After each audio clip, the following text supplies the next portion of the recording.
हमारे रिपोर्टर मियां आबिद हुसैन की रिपोर्ट के मुताबिक इलेक्शन के आते ही इलेक्शन की कैंपेन शुरू।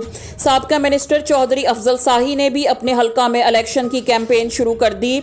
हलका पीपी 98 में एमपीए के उम्मीदवार ने 179 रब रसूलपुर गीदड़ी के चौधरी मुख्तार अहमद नंबरदार मरहूम के बेटे चौधरी तारिक महमूद नंबरदार अमरीका वाले ने चौधरी अफजल शाही का साथ देने का वादा कर दिया। चौधरी तारिक महमूद नंबरदार का कहना था कि हमारे वालिदैन के ताल्लुक चौधरी अफजल शाही से 1980 से हैं।